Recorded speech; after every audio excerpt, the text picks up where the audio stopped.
पाकिस्तान एक तरफ जहां पे लाखों अफगान शहरियों को मुल्क बदर करने के मंसूबे को हतमी शक्ल दे रहा है, तो दूसरी तरफ जो पाकिस्तान की हुकूमत है, जो हमारी स्टेट है, उसका ये मानना है कि जो सिफारती ताल्लुकात हैं या फिर उसके साथ ही जो सिक्योरिटी मुआहदे उन पर भी बातचीत होनी चाहिए अफगान गवर्नमेंट के साथ। सो आमना, व्हाट डू यू थिंक कि जब अफगान हुकूमत इस पर रजामंद हो जाएगी, जिस तरह से डेडलाइन दी गई अफगान शहरियों को पाकिस्तान छोड़ने के लिए और वापस अफगानिस्तान जाने के लिए 31 मार्च की ये डेडलाइन थी, तो एक रिटेलिएशन वाला बिहेवियर तो वैसे ही तालिबान गवर्नमेंट में देखा जाता है और अफगान शहरियों में भी, तो फिर इसके बाद किस तरह से सिफारती ताल्लुकात को बहाल होगा अफगानिस्तान के साथ? देखिए नम्रा, बात ये है कि ये तो थोड़ा सा हमें डिसीजन लेना। Can you hear me? या I can hear you, I can hear you. मुझे मैडम की आवाज नहीं आ रही, अगर प्लीज थोड़ी सी ऊंची करवा दें। हाँ, मुझे भी वापस अपनी आवाज बहुत आ रही थी, इसलिए आप कंटिन्यू करें जी। आमना प्लीज।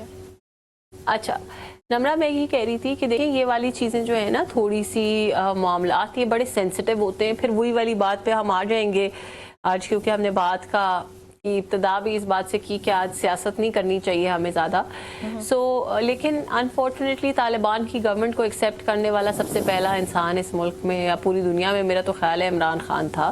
जो चीज़ें हैं और जो हार्श रियलिटीज़ है तालिबान की गवर्नमेंट से आपने कहा कि उनका बड़ा हार्श बिहेवियर रहता है या इस तरह की बात, तो वो सिर्फ हमारे लिए नहीं है। जो लोग वहाँ पर बसने वाले हैं वो खुद बहुत परेशान है, वो बहुत एक मुश्किल वक्त में ज़िंदगी गुजार रहे हैं। सो ये मुश्किल तो कंटिन्यू करती है, लेकिन इस वजह से हम अपने डिसीजंस को तो अफेक्ट नहीं होने दे सकते ना। पहले बहुत दफ़ा मैं और साथ साहब इस बात पे डिस्कशन कर चुके हैं बड़ी डिटेल्ड, कि पाकिस्तान को खुद मुख्तारी के साथ अपने डिसीजंस लेने हैं। पाकिस्तान ने वो करना है जो पाकिस्तान के मफाद में बेहतर है।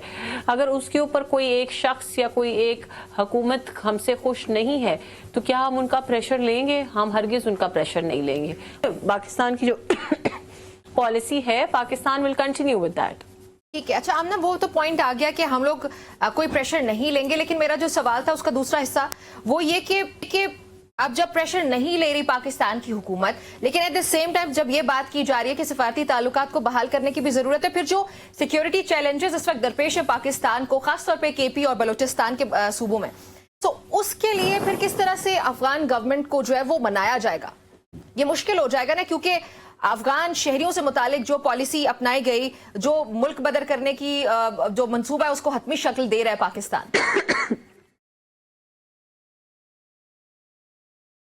नम्रा, बिल्कुल आप ठीक कह रही हैं, लेकिन मैंने इसीलिए इस बात का आगाज इस बात से किया था कि पाकिस्तान प्रेशर नहीं लेगा। देखिए एक बात होती है फॉरेन कंट्रीज के साथ ताल्लुकात अच्छे रखना। अगर हम ताल्लुकात इस कंडीशन पे अच्छे रखें कि वो उनकी तमाम बातें मानने लग जाएं, तो वो प्रेशर लेने वाली बात है ना। तो हम तमाम बातें उनकी, साथ साहब की हंसी देख के मुझे हंसी आ गई, बहुत मुझे लगता है महसूस हो रहे हैं मेरी बात से। हम उनका प्रेशर नहीं लेंगे, ये हम नहीं कर सकते कि जी कहीं हमारे इनसे ताल्लुकात खराब ना हो जाए, इसलिए हम ऐसे कर लेते हैं। ये दो अलग चीजें हैं। अगर उन्होंने ताल्लुकात खराब करने होंगे तो ये उनका डिसीजन होगा। डेफिनेटली हम दोस्ती का हाथ भी बढ़ाएंगे, हम बातचीत भी करेंगे, हम मुज़ाकरात भी करेंगे, जो कि करने भी चाहिए। ये नहीं कि ये उनके लिए कोई बड़ी स्पेशल बात है। मैं तो समझती हूँ, मैं पर्सनली बहुत ही एक एंटी वॉर सेंटिमेंट की खातून हूँ, और नॉट ओनली एंटी वॉर, बल्कि मैं तो समझती हूँ कि कन्फ्रंटेशंस और जो ताल्लुकात खराब होते हैं वो भी नहीं होने चाहिए। तो अगर हम बातचीत करें, मुज़ाकरात करें, दोस्ती का हाथ बढ़ाएं किसी से, बहुत अच्छी बात है और हम करेंगे इंशाल्लाह। लेकिन अगर ऐसी शराइत होंगी कि जी आप अपनी पॉलिसी तब्दील कर लें, आप ये कर लें, आप ऐसे कर लें, तो उसके ऊपर हरगिज किसी किस्म की कोई फ्लेक्सिबिलिटी नहीं है। साथ साथ कहेंगे कि आप हुकूमत हैं, आप थोड़ी सी नरमी दिखाइए, आप थोड़ी सी दोस्ती का हाथ बढ़ाइए। हम बढ़ाएंगे जरूर, लेकिन not at the cost of our policies. ठीक हो गया।